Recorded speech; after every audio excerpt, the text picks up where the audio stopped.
Salam kerahiman. Hari ini 21 November, kita akan baca dari 1092. Kita mulai ya. Dalam nama Bapa dan Putra dan Roh Kudus. Amin. 1092. 16 April 1937.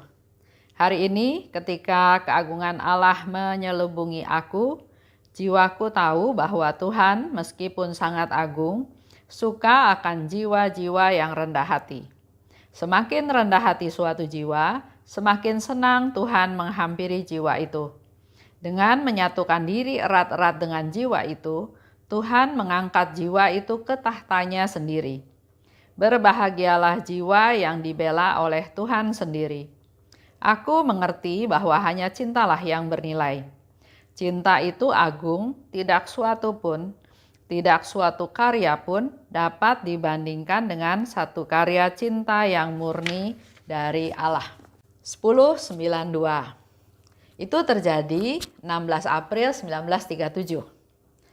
Ketika keagungan Allah menyelubungi aku, suatu suasana yang dirasakan oleh Suster Faustina, di mana ketika keagungan Allah menyelubungi aku, merasa dilindungi, dipeluk, suasana yang sungguh luar biasa ya, yang pasti nggak dirasakan oleh kita setiap hari. Begitu pula oleh Suster Faustina. Dan di sini dia katakan, ketika keagungan Allah menyelubungi aku, membungkus aku, menenggelamkan aku, memeluk aku, meskipun Tuhan sangat agung, tapi suka akan jiwa yang rendah hati. Suster Faustina men-sharingkan apa yang dialami tersebut dan memberitahukan pada kita. Jadi walaupun Allah itu luar biasa keagungannya, tapi Dia suka pada jiwa-jiwa yang rendah hati. Ini suatu konfirmasi buat kita semua ya. Tuhan suka pada jiwa-jiwa yang rendah hati. Semakin rendah hati suatu jiwa, semakin senang Tuhan menghampiri jiwa itu. Suster Faustina punya relasi yang sangat dekat, sangat bagus, sangat intim dengan Tuhan. Jadi apa yang dikatakan, apa yang di-sharingkan, apa yang diberitahukan pada kita pasti sesuatu yang benar. Tuhan makin senang menghampiri jiwa yang semakin rendah hati. Kalau kita baca beberapa diary yang lalu, ternyata kan kerendahan hati itu ada tingkat-tingkatnya. Seperti yang Pastor Sopoćko katakan pada Suster Faustina ya. Semakin kita rendah hati, jadi buat kita semua yang rasa saya sudah rendah hati. Atau yang gampang ya, ada orang bilang bahwa waduh, kalau lihat Ibu Esther 10 tahun yang lalu dengan sekarang, oh dia sudah beda jauh. Kalau dulu seperti ini, kalau sekarang sudah berbeda. Jangan happy dengan pujian seperti itu. Mungkin sudah lebih baik dibandingkan 10 tahun yang lalu, tapi yang Tuhan harapkan, yang Tuhan kehendaki, kita harus semakin rendah hati. Apalagi di sini dikatakan, semakin rendah hati suatu jiwa, semakin senang Tuhan menghampiri jiwa itu. Dengan menyatukan diri erat-erat dengan jiwa itu, Tuhan mengangkat jiwa itu ke tahtanya. Kalau kita rendah hati, semakin rendah hati, Tuhan semakin senang dengan jiwa tersebut dan Dia akan mengangkat kita ke tahtanya, ke singgasananya, ke tempat Dia. Karena Dia rendah hati. Berbahagialah jiwa yang dibela oleh Tuhan. Kita senang ya kalau dalam suatu perkara atau dalam suatu masalah atau dalam rapat aja. Kalau kita sedang meeting dalam rapat terus ada orang yang bela kita senang ya. Berarti oh dia sepaham dengan saya, dia mendukung saya, dia mensupport saya, dia setuju sama saya. Ada sukacita. Nah, di sini dikatakan berbahagialah jiwa yang dibela oleh Tuhan. Kita udah nggak perlu pembelaan dari orang lain lagi. Kalau kita dibela sama Tuhan udah sungguh luar biasa bahagianya. Dan yang dibela itu adalah orang-orang yang rendah hati. Hanya cintalah yang bernilai. Cinta itu agung. Tidak suatu karya apapun bisa dibandingkan dengan karya cinta yang murni dari Allah. Sesuatu yang luar biasa, wah, hebat, impossible ya. Nggak ada yang bisa dibandingkan dengan cinta yang murni dari Allah. Nomor ini saya sharingkan dengan seseorang bapak. Saya minta pendapat dia juga ya setelah membaca nomor 1092 apa yang didapat. Dan sharing dari bapak tersebut adalah seperti ini. Kodrat Tuhan itu adalah kasih. Kasih itu sabar. Kasih itu murah hati. Kasih itu rendah hati. Kasih itu tidak cemburu. Kasih itu tidak sombong, dan seterusnya ya. Kita bisa baca dari 1 Korintus 13 dikatakan oleh bapak tersebut. Jadi kalau ada jiwa yang mempunyai kodrat seperti Allah, pasti Allah sangat berkenan padanya. Kalau kita mau berkenan pada Allah, maka mari kita belajar melakukan apa yang menjadi kodrat Allah. Kasih, rendah hati, sabar, tidak sombong, dan selanjutnya ya.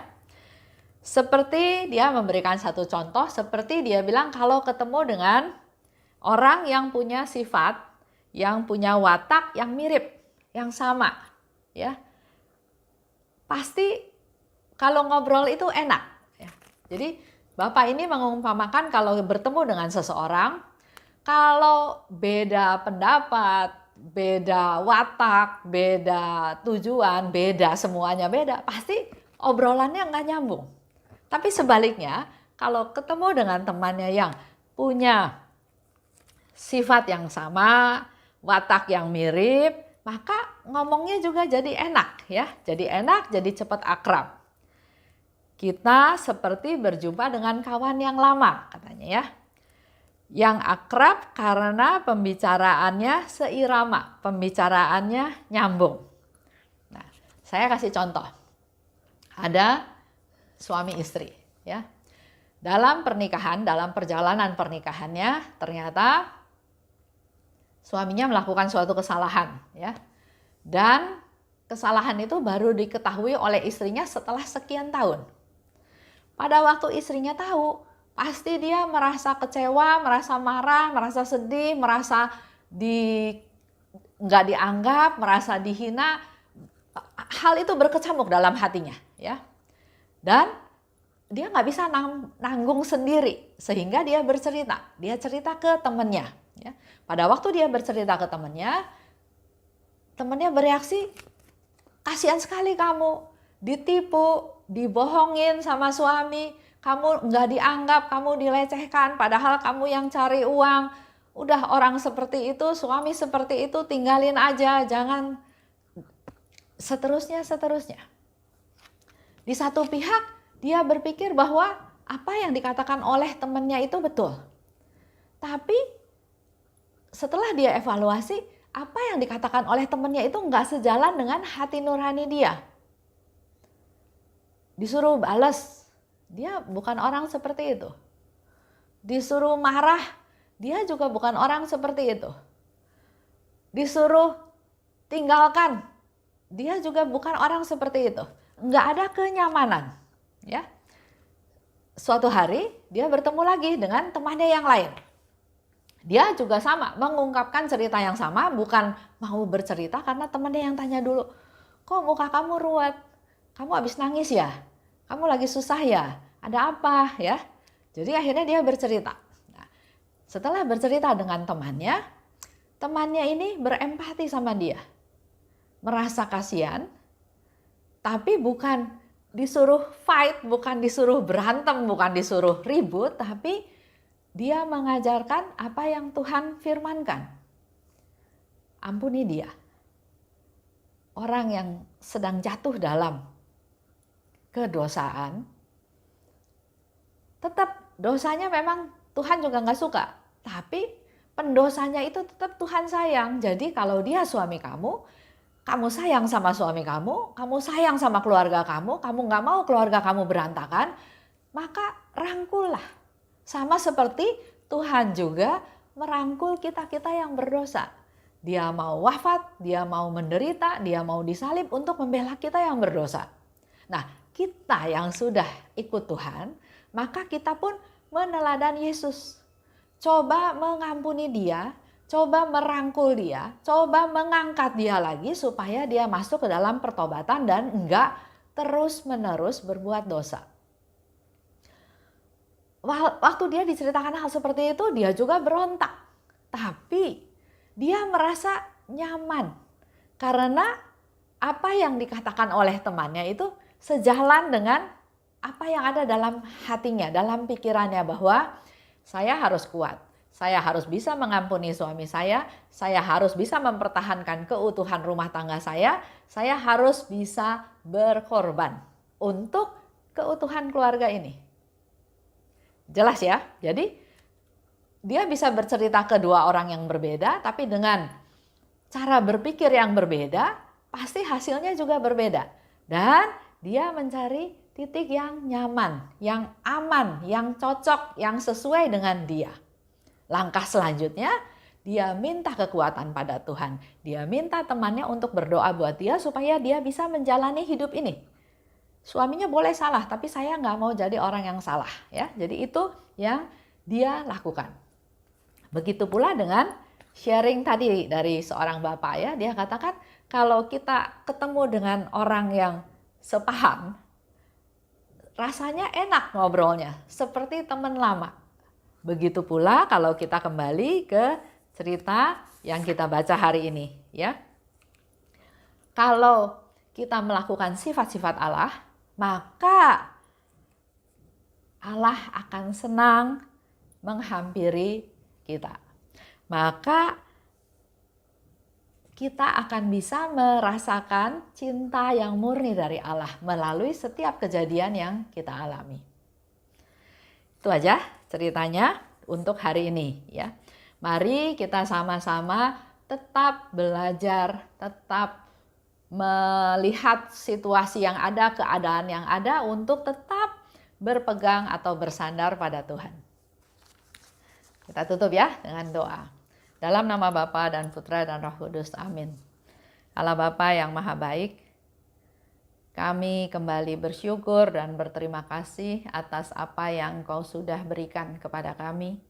Juga kami mohon rahmat-Mu untuk memberkati seorang Bapa yang hari ini sharing, mengeluarkan pendapatnya yang sederhana, tapi kami semua bisa semakin mengerti bahwa untuk menyenangkan Allah, maka kami harus bisa juga melakukan sifat-sifat daripada Allah. Allah itu kasih, di mana kasih itu sabar, kasih itu tidak cemburu, kasih itu percaya akan segala sesuatu, kasih itu penuh dengan kemurahan dan hal yang lainnya. Mampukan kami Tuhan untuk bisa melakukan segala sesuatunya berdasarkan dengan kasih tersebut. Kasih yang dari Tuhan mempunyai kekuatan yang besar untuk menjadi modal kami untuk hari-hari kami selanjutnya. Kami juga mau berdoa untuk sepasang suami istri ini, di mana Engkau sudah memenangkan jiwa si istri sehingga dia bisa mengampuni suaminya dan keluarganya utuh kembali. Kemuliaan kepada Bapa dan Putra dan Roh Kudus, seperti pada permulaan, sekarang, selalu, dan sepanjang segala abad. Amin. Dalam nama Bapa dan Putra dan Roh Kudus. Amin. Salam kerahiman.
sky.